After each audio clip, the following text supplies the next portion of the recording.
Welcome children. आज इस video में हम लोग पढ़ेंगे अपशिष्ट प्रबंधन के बारे में। ठीक है, तो सबसे पहले हम लोग ये जान लेते हैं कि अपशिष्ट आखिर है क्या। देखो, मैंने वहाँ पे व्हाइट बोर्ड पे लिखा है महत्वहीन। मतलब हम अपने दैनिक जीवन में प्रतिदिन क्या होता है, विभिन्न तरह की वस्तुओं का उपयोग करते हैं और उनमें से कुछ वस्तुएं क्या होती हैं, कुछ वस्तुओं का कुछ अंश क्या हो जाता है, अनुपयोगी हो जाता है। और इन अनुपयोगी वस्तुओं को हम लोग क्या करते हैं, हम लोग फेंक देते हैं। ठीक है, तो इन्हीं अनुपयोगी वस्तुएं जो हमारे लिए बिल्कुल ही महत्वहीन है, ऐसी वस्तुओं को हम लोग क्या कहते हैं, ऐसी वस्तुओं को हम लोग कहते हैं वेस्ट या अपशिष्ट। ठीक है, तो ऐसी वस्तुओं का वैल्यू बिल्कुल ही हमारे लिए जीरो होता है। ठीक है, जीरो वैल्यू प्रोडक्ट्स हैं ये।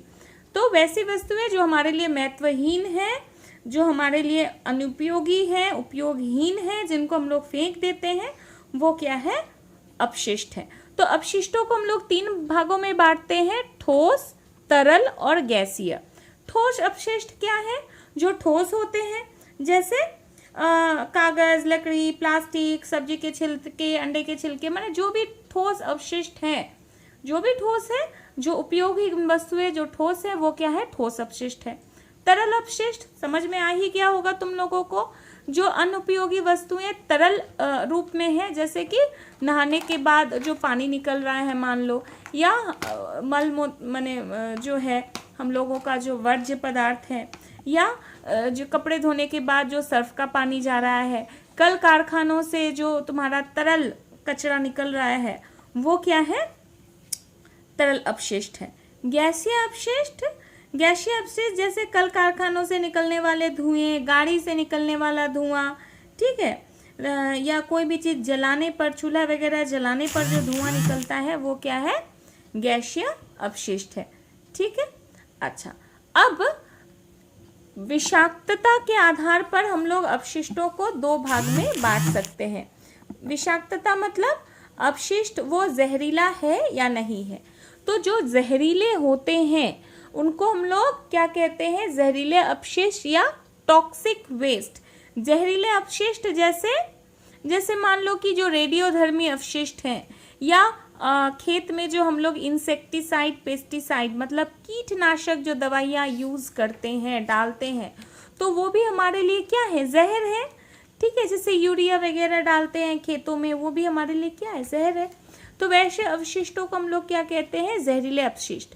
गैर जहरीले अपशिष्ट जो हमारे लिए बिल्कुल ही जहरीले नहीं होते हैं, जिनको नॉन टॉक्सिक वेस्ट कहते हैं, जो हमारे लिए विषाक्त नहीं होते हैं, जो हमें छूने पर हमारे शरीर को कुछ नहीं होगा, वो क्या होता है, गैर जहरीला अपशिष्ट। जैसे तुम्हारे फल सब्जी के छिलके या बहुत कुछ प्लास्टिक वगैरह जो भी है, वो गैर जहरीले हैं। अब हम लोग नेक्स्ट देखेंगे कि अपशिष्ट जो आते हैं उनका स्रोत क्या है, कहाँ से आता है। पहला क्या है, घरेलू अपशिष्ट, मतलब घरेलू, घर से जो भी अपशिष्ट निकलता है, या घरेलू क्रियाकलापों द्वारा जो अपशिष्ट निकलते हैं, जैसे सब्जियों के छिलके, फलों के छिलके, बासी भोजन, कपड़े, कागज, रबर, प्लास्टिक, पुराने कपड़े, चप्पल, माने ये सब, बोतल, है ना, तुम लोग सारे लोग इसको जानते हो, तुम्हारे घर से भी निकलता है। फिर है औद्योगिक अपशिष्ट। औद्योगिक अपशिष्ट मतलब जो उद्योगों से, इंडस्ट्रीज से जो निकलता है। अब जैसी इंडस्ट्री होगी वैसी उसकी वेस्ट होगी, जिस तरह का उद्योग होगा उसी तरह का उसका अपशिष्ट पदार्थ निकलेगा। जैसे मान लो अगर पावर प्लांट है जहाँ इलेक्ट्रिसिटी तैयार होती है, शक्ति गृह है, थर्मल इलेक्ट्रिसिटी, ताप विद्युत केंद्र है, तो वहाँ का अपशिष्ट क्या होगा, राख। ठीक है, ब्लास्ट फर्नेस से निकलेगा, धुआं निकलेगा। ठीक है, अगर मान लो कि रासायनिक उद्योग है, केमिकल कोई फैक्ट्री है, केमिकल इंडस्ट्री, जैसे बीटी रोड पर है ना बंगाल केमिकल, तो उससे क्या अपशिष्ट निकल सकता है, तरह तरह के एसिड निकल सकते हैं, तेल निकल सकते हैं, बहुत कोई कृत्रिम पदार्थ, कोई केमिकल वेस्ट हो सकता है। ठीक है, तो जैसे उसी तरह का सीमेंट का कारखाना है तो उसका अलग अपशिष्ट निकलेगा, तेल का कारखाना है, तेल शोधन है तो उसका अलग अपशिष्ट निकलेगा, जूट का कारखाना है, जूट मिल है तो उसका अलग तरह का अपशिष्ट होगा। तो अलग अलग उद्योगों से अलग अलग तरह के अपशिष्ट जो है निकलते हैं। फिर आपका है कृषि अपशिष्ट है। कृषि से किस तरह का अपशिष्ट हो सकता है, तीन तरह का पौधों का अपशिष्ट कृषि से होता है, जानते हो, जो पौधों के सड़े गले पत्ते हैं, पौधों की टहनियाँ हैं, वो इसमें आएगा। फिर पशुओं द्वारा अपशिष्ट, मतलब पशुओं का जो वर्ज्य पदार्थ है वो इस अपशिष्ट में आएगा। तीसरा देखो, जो कृषि से अपशिष्ट निकलता है वो है प्रसंस्करण अपशिष्ट। प्रसंस्करण अपशिष्ट, इसको इंग्लिश में कहते हैं प्रोसेसिंग वेस्ट। ये क्या चीज़ है? प्रोसेसिंग वेस्ट मतलब होता है कि जो खेती करते समय उत्पन्न होता है। मान लो कि खेती करते समय हम लोग रासायनिक खाद का उपयोग कर रहे हैं या कीटनाशक का उपयोग कर रहे हैं, तो उस रासायनिक खाद का उपयोग करते समय जो वेस्ट हो जा रहा है, जो वर्ज्य बच रहा है, या कीटनाशक डालते समय जो मान लो कि जो वेस्ट हो जा रहा है, जो बच जा रहा है, या इधर उधर जो डला जा रहा है, कीटनाशक डालते समय तो हर कीटनाशक का पूरा तो पत्ता पे नहीं गिरेगा, इधर उधर छिटक के गिर जाएगा, तो वो किस में आ जाएगा? वो प्रसंस्करण अपशिष्ट में आएगा। ठीक है। चौथा है नगर पालिका वेस्ट। नगर पालिका अपशिष्ट यानी म्यूनिसिपल वेस्ट। म्यूनिसिपल वेस्ट को तुम लोग सारे लोग जानते हो। म्यूनिसिपल मतलब नगर पालिका जो गांव या शहरों से जो कचरा या अपशिष्ट इकट्ठा करती है उसको हम लोग क्या कहेंगे? नगर पालिका अपशिष्ट। ठीक है। जैविक अपशिष्ट इंग्लिश में कहेंगे ऑर्गेनिक वेस्ट। माने जो जीव जंतुओं से जो अवशिष्ट निकलता है, जैसे फल सब्जियों का छिलका, अंडा का छिलका, हम लोगों से, हम इंसानों से, जानवरों से जो भी अवशिष्ट निकल रहा है वो क्या हो जाएगा? जैविक अपशिष्ट। ये छठा वाला बहुत महत्वपूर्ण है, वो क्या है? जैव चिकित्सकीय अपशिष्ट। जैव चिकित्सकीय अपशिष्ट को हिंदी में इंग्लिश में कहते हैं बायोमेडिकल वेस्ट। ये क्या होता है बच्चों? यह जो भी आपके क्लिनिक है, स्वास्थ्य केंद्र है, अस्पताल है, पैथोलॉजिकल सेंटर्स है। पैथोलॉजिकल सेंटर्स मतलब जहाँ रोग जांच प्रयोगशाला हिंदी में कहते हैं, जहाँ मान लो खून वगैरह की जांच होती है ना, तो वहाँ से क्या क्या वेस्ट निकल सकता है? मान लो कि इंजेक्शन के सिरिंजेस है, निडल्स है, सुई है, ठीक है, मान लो सेलाइन का बोतल है, हाँ, ग्लव्स है, या मान लो कि ऑपरेशन के बाद माने कोई अंग उसका बाद जा रहा है, ठीक है, या मान लो बैंडेज है, रुई है, तो ये सब क्या होगा? सारे आपके जैविकीय अपशिष्ट में आएंगे। ठीक है। और जैविकीय अपशिष्ट को रखने के लिए अलग अलग कलर का ना वो लोग बॉक्स बनाते हैं। येलो कलर का होता है, ऑरेंज कलर का होता है, ब्लू कलर का होता है, तो जिसमें अलग अलग चीज़ें जो है रखी जाती हैं। हाँ, अच्छा, फिर आपका है रेडियो एक्टिव या रेडियोधर्मी अपशिष्ट। रेडियो एक्टिव वेस्ट इसको इंग्लिश में कहते हैं। यह क्या है? आप लोग जानते हैं कि आजकल क्या हो रहा है? रेडियो एक्टिव जो एलिमेंट्स हैं उससे आणविक ऊर्जा तैयार की जाती है, परमाणु ऊर्जा तैयार की जा रही है, या परमाणु का बहुत सारा जो है अलग अलग जो है उपयोग किए जा रहे हैं प्रयोगशालाओं में। तो वहाँ से जो भी कचरा या वर्ज्य पदार्थ निकल रहा है उसको हम लोग क्या कहते हैं? रेडियोधर्मी अपशिष्ट कहते हैं। और इन रेडियोधर्मी अपशिष्ट से बहुत ज़्यादा खतरा होता है, इनसे बहुत ज़्यादा खतरा हो सकता है, इसलिए इन रेडियोधर्मी अपशिष्टों को बहुत ही सावधानी से, ठीक है, एकदम एयर टाइट कंटेनर्स में भर करके समुद्र के नीचे इनको गाड़ दिया जाता है, ताकि वहाँ से किसी भी तरह से विकिरण का कोई खतरा ना हो। अच्छा, नेक्स्ट हम लोग देखेंगे कि पर्यावरण पर अपशिष्टों का क्या प्रभाव है। आप लोग जानते हैं कि जैसे जैसे जनसंख्या बढ़ती जा रही है, उपभोक्तावाद का तेजी से विकास हो रहा है और अपशिष्ट की मात्रा भी निरंतर बढ़ती जा रही है, और इसका दुष्प्रभाव क्या हो रहा है? पर्यावरण पर पड़ रहा है। कल कारखानों तथा अस्पतालों से निकला हुआ अपशिष्ट पदार्थ हमारा बहुत अधिक नुकसान करते हैं, और इनका सबसे बुरा प्रभाव किस पर पड़ता है? हमारे स्वास्थ्य पर पड़ता है। और इसके चलते क्या हो रहा है? जल काफ़ी मात्रा में प्रदूषित हो रही है, जहरीली होती जा रही है, हवा प्रदूषित होती जा रही है, कभी कभी तो सांस लेने में दिक्कत होती है, और कुछ अपशिष्ट ऐसे भी होते हैं जो जानलेवा हो जाती हैं। ठीक है। और माने इतना ज़्यादा अपशिष्ट का क्या हो रहा है? देखो, हम लोग अपशिष्ट का प्रभाव में हम लोग लिखे हैं जल का प्रदूषण, मृदा प्रदूषण, वायु प्रदूषण। बच्चों तुम लोगों को जान करके आश्चर्य लगेगा कि पंजाब में एक गांव है, हाँ, जिसका कुआं का पानी पूरा विषैला हो गया है। और ऐसा क्यों? पेस्टिसाइड्स के उपयोग से, कीटनाशक के उपयोग से क्या हो गया है, वहाँ का पूरा पानी प्रदूषित हो गया है। तो पेस्टिसाइड्स घुल घुल कर पानी जो है मिट्टी से रिस रिस कर जो है नीचे जा रहा है और वो कुएं में जा रहा है पानी। ठीक है, उसी तरह क्या होता है, आपका जो भी कल कारखानों का जो भी मलबा है, कचरा है, वो क्या किया जाता है, नदी में बहा दी जा रही है। नदी का पानी प्रदूषित हो जा रहा है, मछलियाँ मर जा रही है, मृदा प्रदूषित हो जा रही है, जितने भी आपके प्लास्टिक्स वगैरह है सब मिट्टी में जा रहे हैं। वायु प्रदूषण तो हो ही रहा है। ठीक है, आप लोग चले जाइए किसी पहाड़ पर घूमने के लिए, वहाँ की वायु, वहाँ की वायु में ना आपको थकान महसूस नहीं होगी, आपको बहुत ताज़ा ताज़ा फील होगा।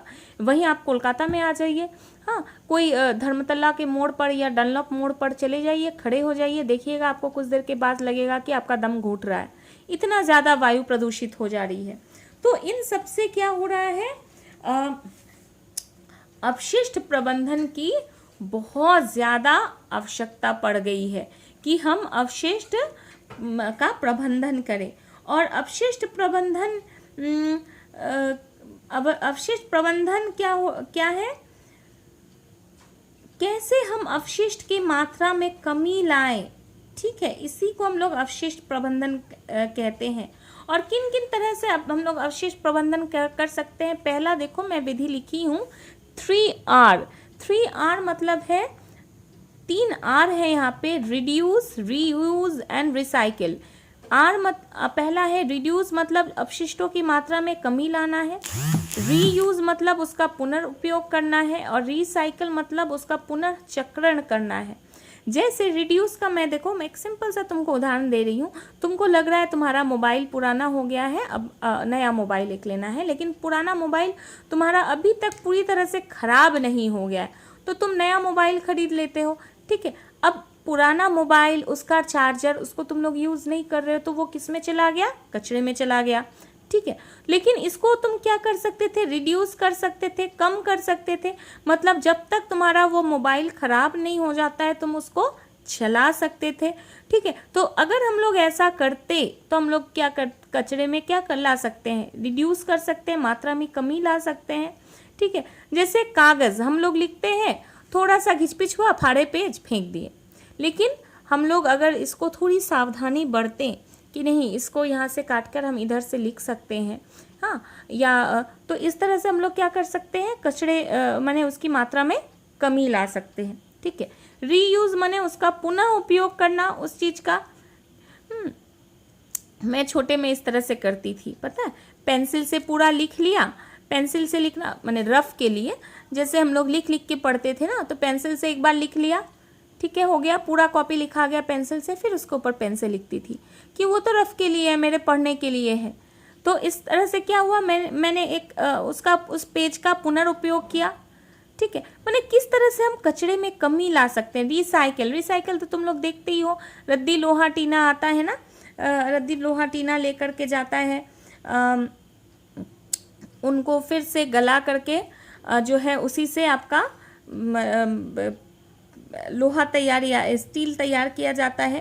ठीक है, इस तरह से रिसाइकलिंग होती है। अच्छा, फिर दूसरा जो मेथड है वो है अपशिष्टों का पृथकीकरण, जिसको कहते हैं सेग्रीगेशन ऑफ वेस्ट, भाग भाग कर देना, अलग अलग कर देना। तो इसमें दो तरह के पदार्थ होते हैं, सड़नशील और असड़नशील।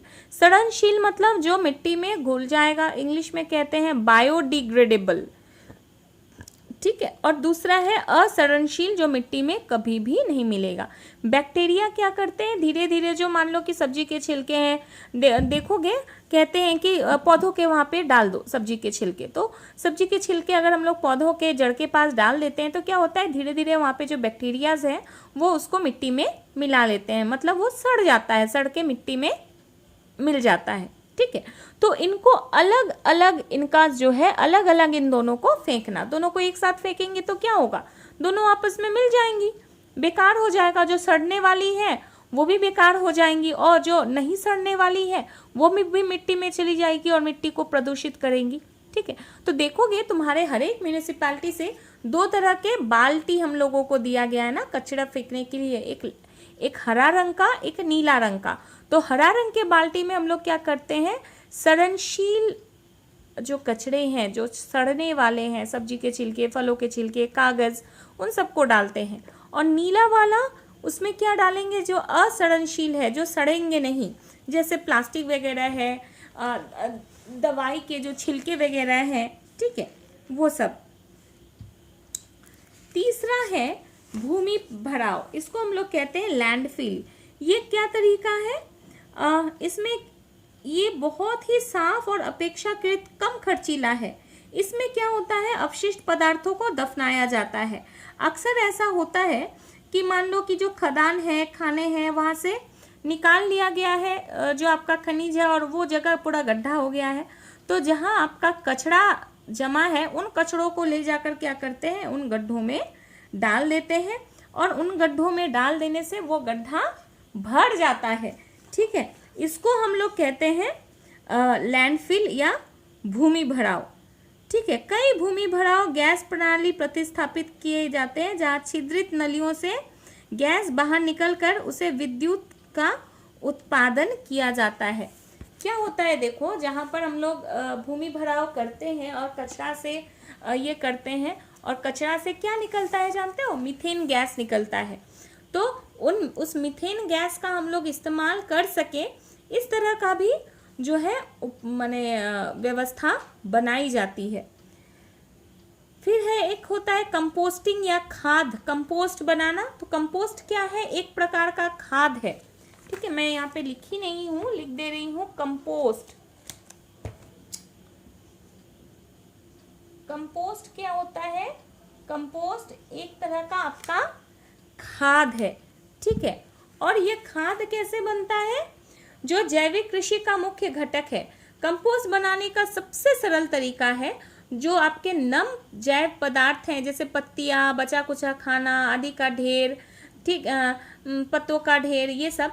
तो इन सब का क्या किया जाता है, एक ढेर बनाकर कुछ समय के लिए इनको छोड़ दिया जाता है, ताकि इसमें क्या हो, सड़न हो, विघटन हो, और उसके बाद ये किस में बदल जाता है, ह्यूमस में बदल जाता है। ठीक है, और ये ह्यूमस को खाद के रूप में जो है इस्तेमाल किया जाता है। चौथा जो तरीका है अपशिष्ट प्रबंधन का, वो है जल निकास। जल निकास क्या है, जल निकासी अपशिष्ट प्रबंधन की एक प्रमुख विधि है। और इससे क्या होता है, जो आपके घर, रसोई घर, शौचालय, ठीक है, यहाँ से जो गंदा पानी निकलता है, हाँ, उसको गंदा पानी विभिन्न प्रकार के प्रदूषण तथा मिट्टी में लवण की मात्रा को बढ़ाकर उसकी उर्वरता को समाप्त की जाती है। ठीक है, तो अतः जल निकासी के लिए क्या किया जाता है कि नहरें, नालियां या भूमि में गड्ढे खोदकर उसका निपटान किया जाता है। या कभी कभी क्या होता है, जल निकास के समय जिस पाइप से जल जो होता है आपके नदियों में गिरता है, हाँ, जल मतलब जो सड़ा माने कचरा पानी जो है, या कहें कि तरल अपशिष्ट जो है नदियों में जो गिराया जाता है, उसको क्या किया जाता है ना, नदियों में गिराने के पहले उसका ट्रीटमेंट होता है। माने कुछ केमिकल्स उसमें डाले जाते हैं, या कुछ उसमें ऐसे पदार्थ डाले जाते हैं जिससे कि उसका जो तुम्हारा क्या बोले, हानि पहुंचाने की जो क्षमता है, उसको वो कम कर देता है। ठीक है, इसको हम लोग कहते हैं जल निकास। फिर देखो, पांचवा है, वो है स्क्रबर। स्क्रबर क्या होता है, तो ये आपका स्क्रबर होता है गैसीय प्रदूषण में या गैसीय अपशिष्ट में। तो ये एक ऐसी विधि है जो वायु प्रदूषण को नियंत्रित करती है। ठीक है, तो इसमें क्या होता है, औद्योगिक कारखानों से निकलने वाली जो हानिकारक विषाक्त धुओं को यह कम करती है। ठीक है, और यह अम्ल गैसें, गाड़ी से निकलने वाले धुएं तथा गर्म गैसों की ऊष्मा को भी नियंत्रित करती है। और यह क्या करती है, उन गैसों में जो प्रदूषण होती है उसको यह रोकती है। ठीक है, इसमें एक ब्रश लगा होता है, और ये क्या करता है ना, उसमें जो पॉल्यूशन करने वाले जो पार्टिकल्स है उसको ये क्या करता है, सोख लेता है। ठीक है, तो हम लोग इसमें देखें कि अपशिष्ट प्रबंधन की आवश्यकता क्यों है, क्यों आवश्यकता है, ताकि हम वायु प्रदूषण, जल प्रदूषण तथा मृदा प्रदूषण को कम कर सके, जो संक्रामक रोग फैलते हैं उसको हम लोग कम कर सके, ठीक है। फिर अपशिष्ट की मात्रा में कमी ला सके, ठीक है। फिर और सबसे अच्छी बात है, जो हमारी जो ये धरती है उसको साफ सुथरा रख सके, हमारे रहने योग्य बना सके, ठीक है। इसलिए क्या है, अपशिष्ट प्रबंधन की बहुत अधिक आवश्यकता है। और फिर कभी कभी क्वेश्चन पूछा जा सकता है कि अपशिष्ट प्रबंधन में छात्रों की क्या भूमिका है। तो छात्रों की तो बहुत अधिक भूमिका है। आप लोग खुद छात्र हैं, आप लोग जानते हैं कि छात्रों की क्या भूमिका है। आप लोग जो ये पढ़ रहे हैं, इसी को आप लोग क्या करेंगे, लोगों तक पहुंचाएंगे, ठीक है। सारे लोग तो आपके जैसे जागरूक नहीं हैं। जो आप लोग स्कूलों में पढ़ रहे हैं, किताबों में पढ़ रहे हैं, यही बातें आप लोग क्या करेंगे, लोगों तक पहुंचाएंगे, लोगों को बताएंगे, ठीक है। आप लोग खुद सही चीज़ जानेंगे, सीखेंगे और लोगों को भी इनकरेज करेंगे क्योंकि वो भी इस चीज़ को करें, ठीक है। अच्छा, नेक्स्ट हम लोग देख लें जल्दी से कि भगीरथी हुगली में अवशिष्ट पदार्थों के निपटान का क्या प्रभाव है। आपके यहाँ पे जो नदी बहती है वो क्या है, हुगली नदी है। और आप लोग जानते हैं कि हुगली नदी के दोनों किनारों से क्या है, कारखाने हैं। उधर आप लोग चले जाइए, रिषड़ा, श्रीरामपुर, उस तरफ भी जूट मिल है, कॉटन मिल है, ठीक है, सूती वस्त्र के कारखाने हैं, पेपर मिल है। और इस तरफ भी है, हाँ, टीटागढ़, काकीनाड़ा, कल्याणी से लेकर के आगरपाड़ा, हर जगह जूट मिल है, पेपर मिल है और सूती वस्त्र मिल है। फिर आपका केमिकल इंडस्ट्री है, बंगाल केमिकल है। तो बहुत सारे उद्योग यहाँ पर है। तो और इन उद्योगों से क्या हो रहा है, इसका पूरा गंदा पानी हुगली नदी में जा रही है और हुगली नदी में जाने से इसका बहुत ज़्यादा पानी प्रदूषित हो गया है।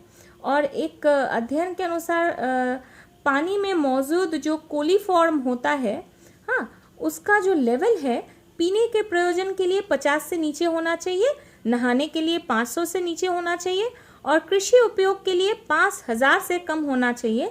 लेकिन तुम लोगों को जान करके आश्चर्य होगा कि अभी हुगली नदी में कोलीफॉर्म की मात्रा क्या है, 55,000 तक पहुंच गए, 5500 माने 5500 तक पहुंच गया है।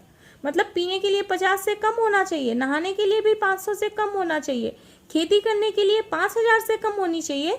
लेकिन उस कोलीफॉर्म की मात्रा हुगली नदी में क्या है, 5500 तक पहुंच गई है, ठीक है। तो समझ में आ रहा है कि पानी कितनी प्रदूषित हो गई है। हाँ, थैंक्स टू कोरोना की जो प्रदूषण लेवल है वो कम हुआ है, नदियों का पोल्यूशन घटा है, एयर पोल्यूशन तो बहुत कम हुआ है, ठीक है। तो खैर ये तो इसका इलाज तो नहीं है, माने पोल्यूशन को कम करने के लिए या अपशिष्ट को कम करने के लिए हम तो ये तो नहीं कर सकते हैं। तो हम अगर इसका कुछ उपाय सोचें, अगर हम लोग सारे लोग रैशनली सोचें, तर्क लगा के सोचें, और जैसे कि बूंद बूंद से घड़ा भरता है उसी तरह हर एक बच्चा अगर इस अपशिष्ट प्रबंधन में याद सोच समझ करके कूड़ा कचरा को फेंके तो ज़रूर इसमें कमी आएगी, ठीक है। आप लोग देश के भविष्य हैं बच्चों, आप लोग सब जानते हैं कि किस तरह से जो है हम लोग अपशिष्ट की मात्रा में कमी ला सकते हैं। कि जितने भी हम लोग के यहाँ पे नालियाँ हैं, देखते हो थोड़ी सी भी वर्षा होती है तो पानी लग जाता है। क्यों?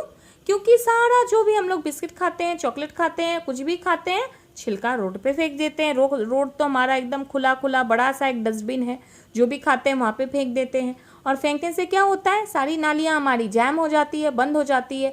और जब भी वर्षा होती है तो पानी को निकासी की कोई जगह नहीं मिलती है और फिर पानी जमा हो जाता है, वाटर लॉगिंग की समस्या होती है, ठीक है। तो अब समय आ गया है कि हम लोग अपशिष्ट प्रबंधन पर बहुत अधिक जोर दें, क्योंकि यह एक बहुत बड़ी समस्या जो है बनती जा रही है। ठीक है बच्चों, आशा है कि तुमको ये चैप्टर अच्छी तरह से समझ में आई होगी। और ये एक बहुत छोटा सा चैप्टर है लेकिन इम्पॉर्टेंट चैप्टर है आज के परिप्रेक्ष्य में, ठीक है। ओके बच्चों, थैंक यू। सारे लोग घर में रहना, सुरक्षित रहना, सेफ रहना और बहुत अधिक आवश्यकता पड़ने पर ही घर से निकलना। Thank you children.